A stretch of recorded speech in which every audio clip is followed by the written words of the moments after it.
बिल्कुल ध्यान से समझने की कोशिश करना। ये क्वेश्चन थोड़ा लेंथी है बट टफ नहीं है। There is very much difference between lengthy and tough. बस इसमें प्रॉपर सीक्वेंस को आपको फॉलो करना है। पहले हमने दो वेव्स लिए y1 और y2, उसके बाद उनका नेट कैलकुलेट किया बाय यूजिंग सुपरपोजिशन प्रिंसिपल। तो y किसके बराबर आ गया, a sin omega t plus b sin of omega t plus 5। अब यहां पे बेसिक मैथमेटिक्स यूज करेंगे। हमें पता है, we know that sine of, देखिए यहां पे sine of a plus b, sine of a plus b ये बराबर होता है sine a cos b, it is equal to sine a cos b plus cos a sin b, है ना। Simple. Sine of a plus b जो है ये बराबर होता है sine a cos b plus cos a sin b। तो यहां पे हम यूज करेंगे इस वाले पार्ट के लिए, it is sine of omega t plus 5। तो यहां पे हमें यूज करना है sine of a plus b। तो a के बदले हमें क्या है ओमेगा t और b के बदले क्या है 5। So we will write y is equal to a sine of omega t plus b। अब देखिए यहां पे b अपनी जगह रहेगा, ये जो b को साथ ही मल्टीप्लाई करेंगे हमें एक स्टेप कम हो जाएगा। b सबसे पहले क्या आएगा साइन ऑफ ओमेगा t और साथ में cos 5, ठीक है ना। b sine of omega t और साथ में cos 5, sine a cos b plus हो जाएगा, फिर से आ जाएगा b।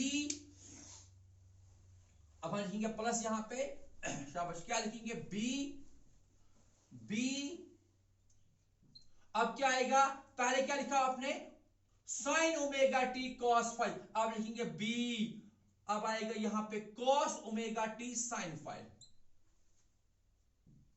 cos omega t sine 5। हमें क्या था sine of a plus b किसके बराबर था साइन a cos b। तो ये हो गया sine a cos b plus क्या था cos a साइन b।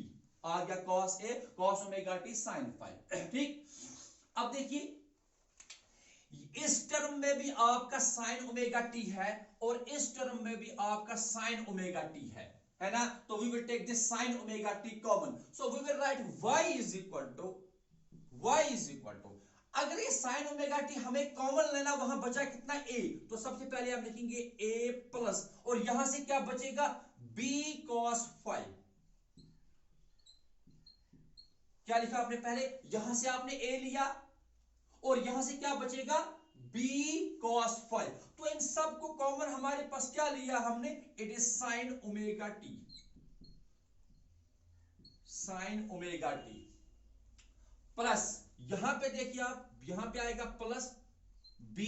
इस साइन 5 को पहले लिखते हैं हम साइन 5 और साथ में इसकी आएगा cos ओमेगा टी। ऐसे कुछ नहीं किया, बस थोड़ा चीजों को उधर उधर किया।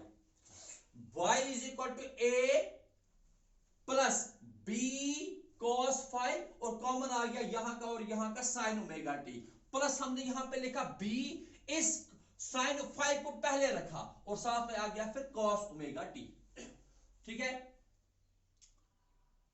अब देखिए, चलिए आप वीडियो को पॉज करके पहले यहां तक लिखिए, नोट इट, ये नोट करना सर, ये बहुत ही इंपॉर्टेंट है। आप वीडियो को पॉज कीजिए और यहां तक लिखिए पहले, ओके। तो आगे बढ़ते हैं, हम आगे बढ़ते हैं। इस इक्वेशन को चलिए मैं ऊपर लिख के रखता हूं टॉप पे। जब आप प्रैक्टिस करोगे फिर आपको खुद ब खुद ये याद भी रहेगा और आसान भी लगेगा, लेकिन प्रैक्टिस करनी बहुत इंपॉर्टेंट है। तो हमें क्या आ गया इक्वेशन में, शाबाश। तो अभी तक हमें क्या आ गया, हाँ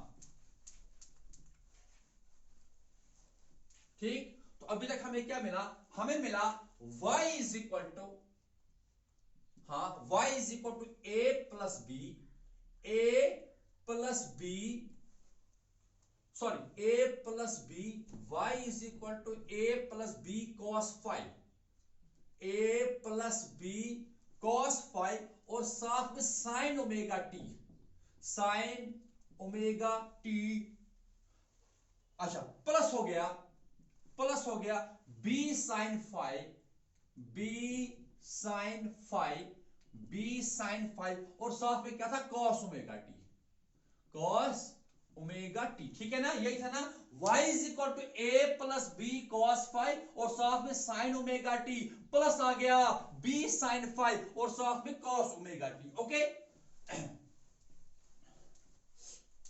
अच्छा, इस इक्वेशन को हम नाम देंगे इक्वेशन नंबर 3। क्या नाम देंगे? Let this equation is equation number 3। अब यहां पे क्या करेंगे हम, पुट, देखना यहां पे पुट a प्लस b, ये वाला put a plus b cos phi, ये वाला part, a plus b cos phi is equal to r cos theta, is equal to r cos theta, और इसको हम इस इक्वेशन 1 से रिप्रेजेंट करेंगे, ये वाला 1, ठीक। Put a plus b cos phi is equal to r cos theta, और नंबर सेकंड एंड ये वाला b sin phi, b sin phi and b sin phi, it is equal to or sin theta, it is equal to or sin theta. Now this is equation number 2, ये वाली second.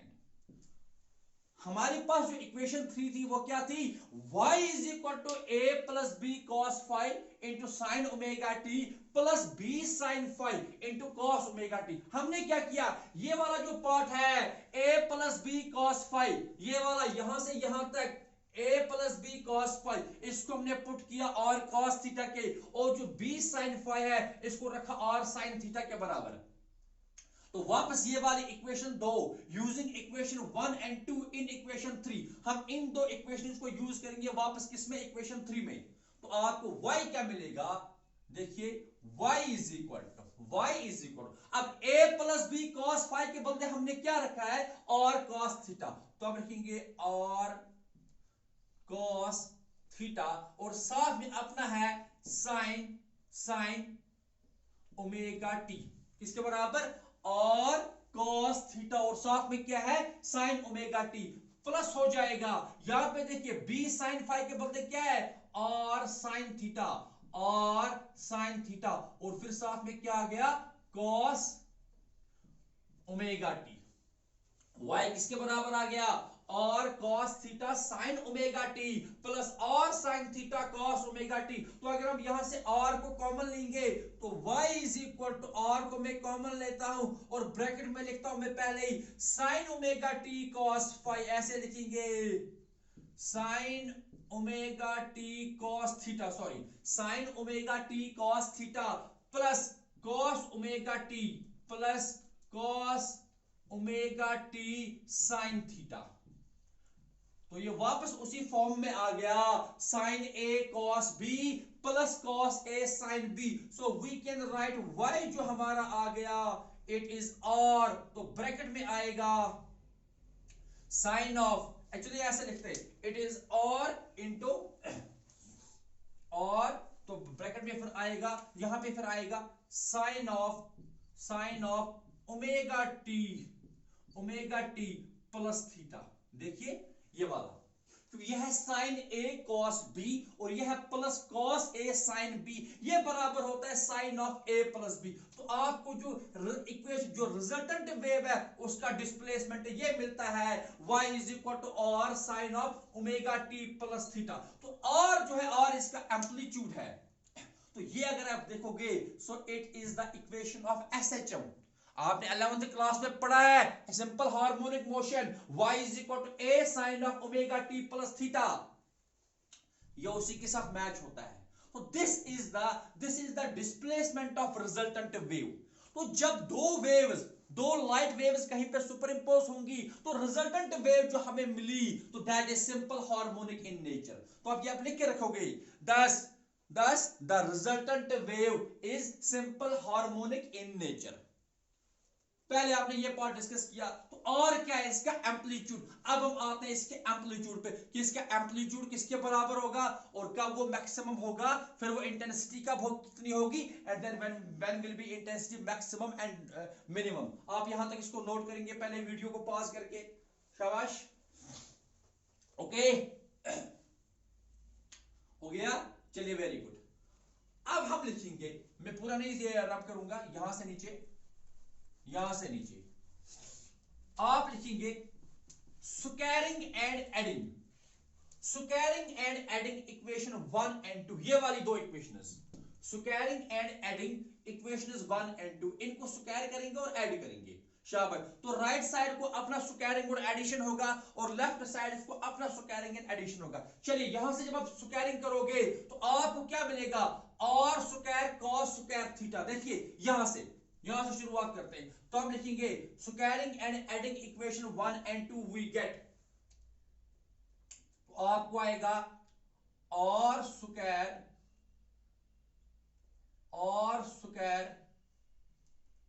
Cos square theta हो गया ये वाला, इसकी squaring plus करना है, right side को राइट साइड ही ऐड होगा, प्लस और square sine square theta.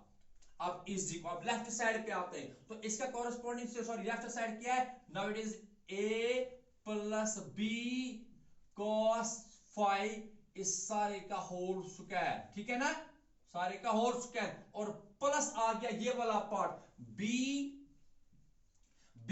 sin phi और इस सारे का होल स्क्वायर, ठीक। हमने क्या किया कि इसके बाद क्या करना है, squaring and adding equation 1 and 2, तो हमने इसको स्क्वायर किया और ऐड किया। तो पहले आप इसको स्क्वायरिंग करेंगे, इट इज और square cos square theta plus हो जाएगा और स्क्वायर साइन स्क्वायर थीटा, और यहां से आएगा a plus b cos phi का होल स्क्वायर, और यहां से आएगा b sin phi का स्क्वायर। अब यहां पे देखिए, और स्क्वायर कॉस स्क्वायर थीटा और स्क्वायर साइन स्क्वायर थीटा, हम इस और स्क्वायर को कॉमन लेंगे, तो ब्रैकेट में आएगा cos square theta plus sine square theta, cos square theta plus sine square theta, ठीक है ना। Now it is equal to, अब यहां पे देखिए, now we will use the formula a plus b whole square, तो किसके बराबर आएगा ये, it is equal to a square plus b square cos square phi, b square cos square phi हो गया, a square plus b square cos square phi plus आएगा 2ab cos phi, 2ab cos phi, और plus क्या हो जाएगा इसके साथ, plus आएगा b square sin square phi, b square sin square phi, ठीक है। a square plus b square cos square phi plus 2ab cos phi plus b square sin square phi। चलिए नाउ यहां पे आ गया cos square theta plus sin square theta, ये तो 1 हो गया, तो हमें मिलेगा और स्क्वायर, हमें क्या मिलेगा, नो और स्क्वायर इज इक्वल टू, अब इधर देखिए a स्क्वायर प्लस नाउ यहां पे क्या है, b square cos square phi, यहां पे क्या है b square sin square phi, तो हम इस b स्क्वायर को कॉमन रखेंगे, कॉमन रखा b स्क्वायर, तो वहां ब्रैकेट में क्या बच गया, cos square phi plus sin square phi, cos square phi plus sin square phi, और प्लस क्या हो जाएगा 2ab और साथ में cos phi, 2ab cos phi, ठीक। तो फिर से हमें मिला cos square phi plus sin square phi, तो ये किसके बराबर है, ये 1 के बराबर है, तो आपको मिलेगा और स्क्वायर जो आ गया, it is a square plus b square plus 2ab cos phi plus 2ab cos phi, तो और किसके बराबर आएगा, very good, so r is equal to under root of, और किसके बराबर आएगा, very good, so r will be equal to under root of a square plus b square plus 2ab cos phi, so this is the amplitude of resultant wave. ये क्या है? This is the amplitude of resultant wave. क्या हमने किया? हमने क्या किया? Squaring and adding equation 1 and 2। जब आपने इसको ऐड किया तो आप फाइनली कहां पे पहुंचे? r is equal to under root of a square plus b square plus 2ab cos phi। And what is this r? r is the amplitude of resultant wave. अगर आपको याद होगा ये जो इक्वेशन है ये वो सेम है as the resultant of two vectors. जब आपने पढ़ा था triangle law of vector addition और parallelogram law of vector addition, तो वहां पे आपको रिजल्टेंट की सेम इक्वेशन मिलती है। तो दैट इज व्हाई हम ये कहते हैं कि दो वेव्स को हम सिंपली ऐड नहीं करते हैं, they are added according to vector law. That is why हम कहते हैं सुपरपोजिशन प्रिंसिपल में कि जो रिजल्टेंट वेव है it is equal to vector sum of the displacement of the two individual waves. Okay, तो वीडियो को पॉज करके यहां तक आप लिखेंगे। ये तो आ गया आपका एम्पलीट्यूड। अब हम डिस्कस करेंगे intensity of resultant wave. Intensity of resultant wave. Okay, ठीक, चलिए। तो आपको और किसके बराबर आ गया? और आपको बराबर आ गया under root of a square plus b square plus 2ab cos phi। So this is your r, यानी कि रिजल्टेंट। ठीक, तो आपको जो रिजल्टेंट आ गया वो किसके बराबर आ गया? Under root of a square plus b square plus 2ab cos phi, यानी कि r का जो वैल्यू आपको मिला it is equal to under root of a square plus b square plus 2ab cos phi। 2ab cos phi। Now this is the resultant, है ना, यानी कि एम्पलीट्यूड। ये क्या है? ये होता है amplitude of resultant wave. Amplitude. अब हमें डिस्कस करनी है इंटेंसिटी। क्या डिस्कस करनी है? इंटेंसिटी। याद रखना, किसी भी वेव के लिए जो इंटेंसिटी होती है, intensity it is directly proportional to square of amplitude. याद रखना, किसी भी वेव के लिए जो इंटेंसिटी होती है it is directly proportional to square of amplitude. For any type of wave intensity is directly proportional to square of the amplitude. यानी कि इंटेंसिटी जो आई आएगी, I it is directly proportional to, यहां का amplitude क्या है? r, तो it is directly proportional to r square. It is directly proportional to r square. अब r स्क्वायर किसके बराबर है? वो तो हमने पहले ही देखा। r स्क्वायर किसके बराबर था? वो इसके स्क्वायर और रूट कैंसिल, वहां क्या बचेगा? a square plus b square plus 2ab cos phi। तो ये भी आएगा कि हम ऐसे भी लिख सकते हैं कि और वी कैन राइट ये जो इंटेंसिटी है it is equal to some constant k। It is equal to some constant k। तो कोई कांस्टेंट हम यहां पे यूज करेंगे k, और साथ में आएगा r स्क्वायर। तो I is directly proportional to r square. इसका मतलब क्या होगा? I बराबर होगा some constant into r square. तो फिर I बराबर आएगा I is equal to k। चलिए अब इसको वैल्यू दीजिए। अब वैल्यू दीजिए r स्क्वायर को। ये तो r के बराबर है, इसको जब स्क्वायरिंग करेंगे तो स्क्वायर और रूट कैंसिल होगा, वहां क्या बचेगा? a square plus b square plus 2ab cos phi। ठीक, तो आई किसके बराबर आ गया? k इंटू, फिर ब्रैकेट में क्या आएगा? Square of amplitude, that is a square plus b square plus 2ab cos phi। और we can write I is equal to k a square plus k b square plus twice k a b cos phi। ठीक है ना? I किसके बराबर? k a square plus k b square plus twice k a b cos phi। अभी आपने देखा k और square क्या है? It is the I। तो k a स्क्वायर क्या होगा? What is a square? a square is the square of the a। क्या चीज है? a is the amplitude of the first wave. तो k a स्क्वायर क्या होगा? Intensity of first wave. k b square क्या होगा? Intensity of second wave. तो आप ये लिख सकते हो कि I बराबर ये आएगा I1, क्या आएगा I1 प्लस के बी स्क्वायर क्या हो गया I2 प्लस ट्वाइस। अब यहां पे a स्क्वायर और b स्क्वायर था इसलिए आपने I1 और I2 लिखा, बट यहां पे खाली a और b है इसलिए आएगा अंडर रूट ऑफ, क्या आएगा अंडर रूट ऑफ किसका I1 I2 और साथ में हो गया cos 5। तो I जो इंटेंसिटी ऑफ रिजल्टेंट वेव है वो किसके बराबर आ गया, it is I1 plus I2 plus twice under root I1 I2 cos 5। अब देखिए यहां पे जो इंटेंसिटी ऑफ रिजल्टेंट वेव है it is not simply equal to the sum of the intensities of two waves but it also depends on the phase difference. ये जो factor है twice under root I1 I2 cos 5 it is called interference factor. ये वाला factor जो है ये 5 पे depend करेगा, फेज पे।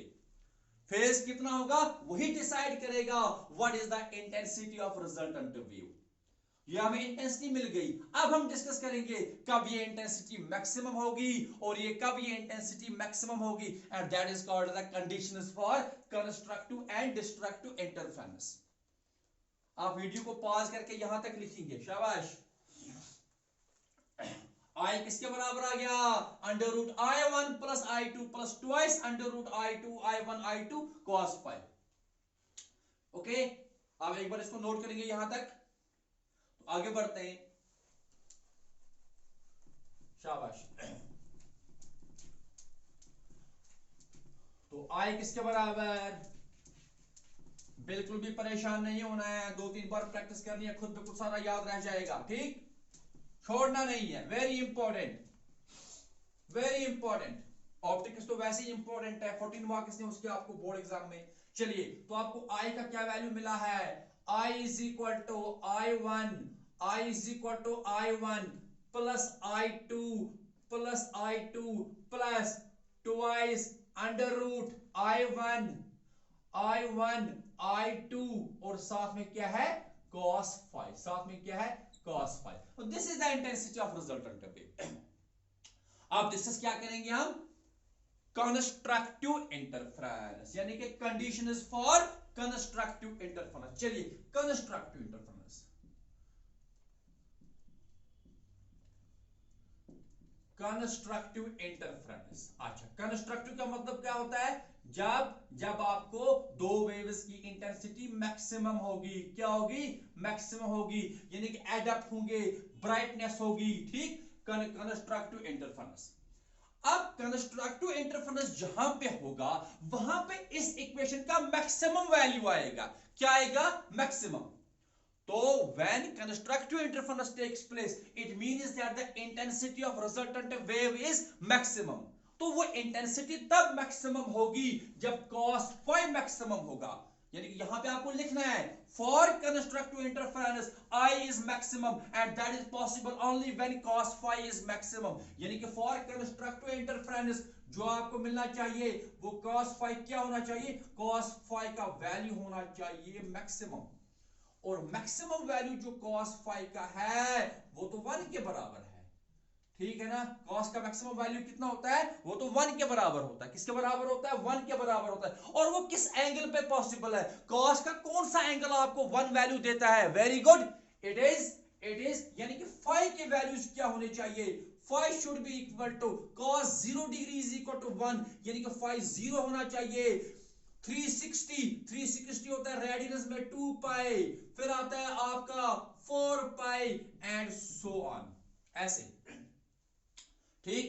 360 के बाद 720 डिग्री और उसके आगे अब हम उतना हम रेडियस में लिखते हैं, हमें पता है पाई रेडियस में कितना होता है 180 डिग्री, 2 पाई कितना हो गया 360, 4 पाई कितना हो गया 720 एंड सो ऑन। यानी कि phi जो हमें मिला ये तो 0 मिला, या तो 2 पाई मिला, या तो 4 पाई मिला, या तो 6 पाई आएगा, फिर 8 पाई आएगा एंड सो ऑन। तो phi हम आसानी से इस इक्वेशन से रिप्रेजेंट कर सकते हैं, phi बराबर आएगा 2n पाई, ये 2n पाई, where n के जो वैल्यूज हैं n 0 हो सकता है और n हमारा 1 हो सकता है, n 2 हो सकता है and so on.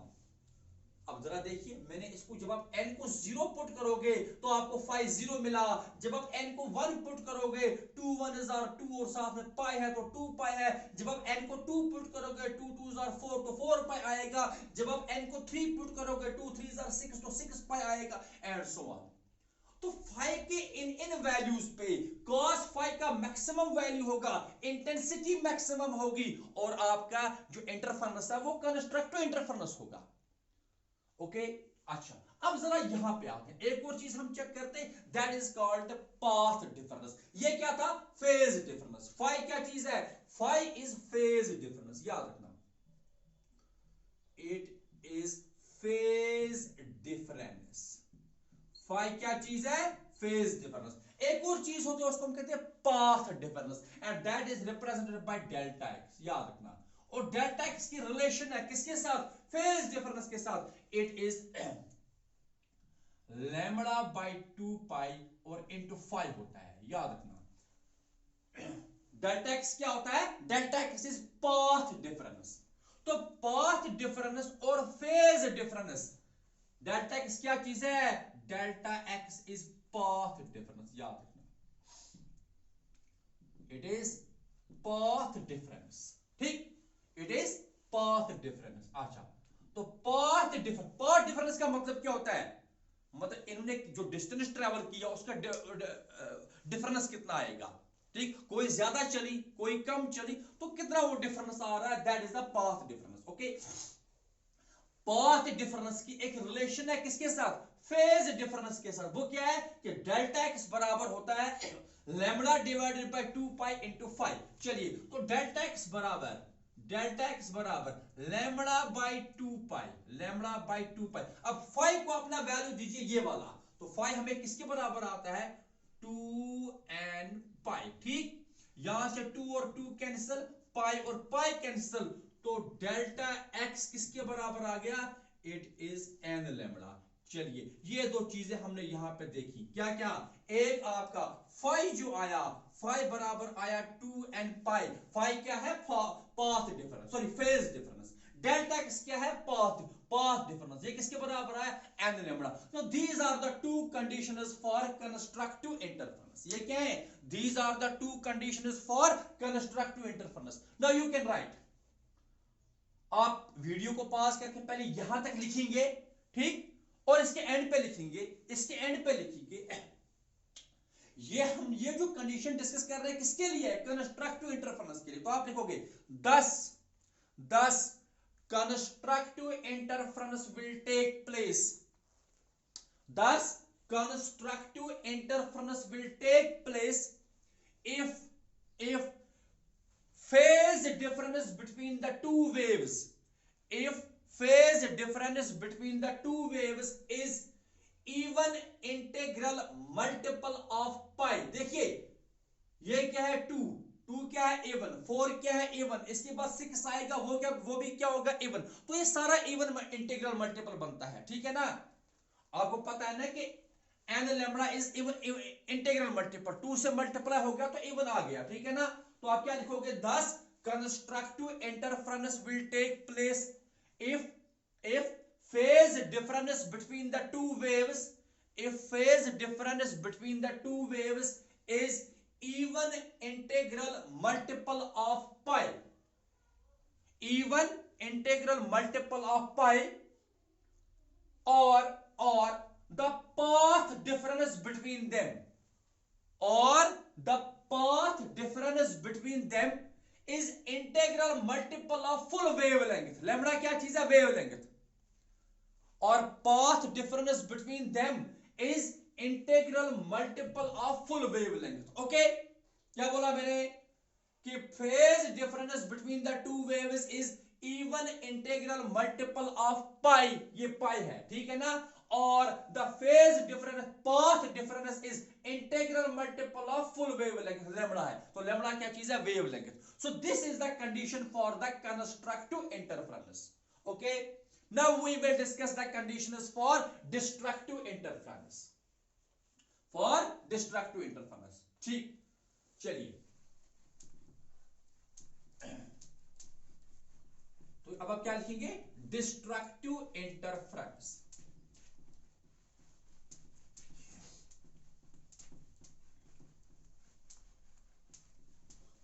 Destructive interference, देखिए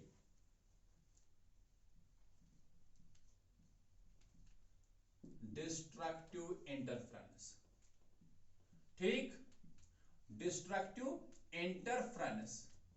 अच्छा, अब डिस्ट्रक्टिव इंटरफेरेंस का मतलब क्या है कि आपको मिनिमम ब्राइटनेस मिलेगी, यानी कि डार्क स्पॉट मिलेगा। क्या मिलेगा? Dark spot. वो तब पॉसिबल है जब इंटेंसिटी सबसे कम होगी। ब्राइटनेस के टाइम क्या थी? इंटेंसिटी सबसे ज्यादा थी, दैट वाज कंस्ट्रक्टिव इंटरफेरेंस। अगर आपको इंटेंसिटी सबसे कम मिलती है, that is destructive interference. So destructive interference होगा, it means that the intensity of resultant wave will be minimum, और वो तब पॉसिबल है जब cos फाई का मिनिमम वैल्यू आएगा। यानी कि for destructive interference cos phi, for destructive interference cos phi क्या होगा? cos phi will be minimum. For destructive interference cos phi will be minimum. Now what is the minimum value of cos theta? It is -1. cos phi क्या होगा? ये -1 के बराबर होगा। अच्छा, ये किस किस एंगल पे पॉसिबल है? phi बराबर है 180 डिग्री यानी कि पाई, ये बराबर है 3 पाई के, ये बराबर है 5 पाई के। इन एंगल्स पे cos का वैल्यू क्या होता है? -1। क्या 180 है, 180 के बाद 3 पाई कितना हो गया? 540 एंड सो ऑन। यानी कि ऑड, ये क्या नंबर्स देते हैं आपको? ऑड। आप ऐसा लिख सकते हो कि 5 बराबर आएगा 2n प्लस 1, 2n प्लस 1 और साथ में यहां पे पाई। तो n क्या चीज है? n का वैल्यू हो सकता है 0, 1 हो सकता है, 2 हो सकता है एंड सो ऑन, ठीक है ना। जब आप n का वैल्यू 0 पुट करोगे, आपको वहां पे खाली 1 बचेगा, पाई इंटू 1 हो गया पाई। जब n का वैल्यू आप 1 पुट करोगे, 2 1 हजार 2, 2 प्लस 1 कितना आ गया? 3, तो आ गया 3 पाई एंड सो ऑन। तो this is the phase difference 5। अब जरा पाथ लेंथ में क्या लिखेंगे? तो delta x, corresponding values of delta x. Delta x किसके बराबर है? It is lambda by 2 pi into 5। तो डेल्टा एक्स आपको मिल गया लैम्बडा डिवाइडेड बाई 2 पाई, और यहां पे क्या लिखोगे आप? 2n प्लस 1, 2n प्लस 1 और साथ में पाई। ये पाई और ये पाई कैंसिल, तो डेल्टा एक्स का जो वैल्यू मिल गया इट इज 2n प्लस 1, और साथ में यहां पे ये लैम्बडा और डिवाइडेड बाई ये वाला 2 आएगा, है ना। 2n प्लस 1 और ये लैम्बडा और डिवाइड वाला 2।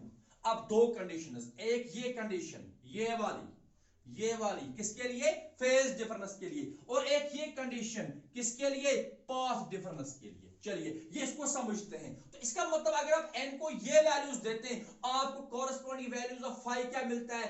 पाई मिलता है, 3 पाई मिलता है, 5 पाई मिलता है, इसके बाद 7 मिलेगा, 9 मिलेगा एंड सो ऑन, यानी कि ऑड नंबर्स पे आएगा, है ना। So it is odd integral multiple of pi. और यहां पे देखेंगे, यहां पे भी आपको ऑड इंटीग्रल मल्टीपल आएगा। क्या आएगा? ऑड ही आएगा।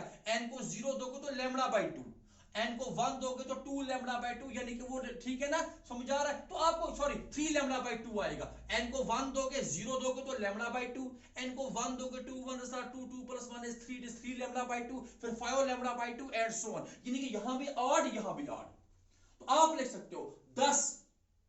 आप पहले वीडियो को पॉज करके यहां तक लिखेंगे और इसके एंड पे लिखेंगे 10 destructive interference will take place, 10 destructive interference will take place if phase difference between the two waves, thus destructive interference will take place if phase difference between the two waves is odd integral multiple of pi, odd integral multiple of pi, or the path difference between them, or the path difference between them is odd integral multiple of half wavelength. ये lambda by 2 है, it is half wavelength, it is half wavelength, or path difference between them is odd integral multiple of half wavelength. So this is the condition for the destructive interference. एक बार मैं फिर से repeat करता हूं, for constructive interference condition क्या थी, phase difference क्या थी, even integral multiple of pi, और path length क्या था, integral multiple of full wavelength, है ना।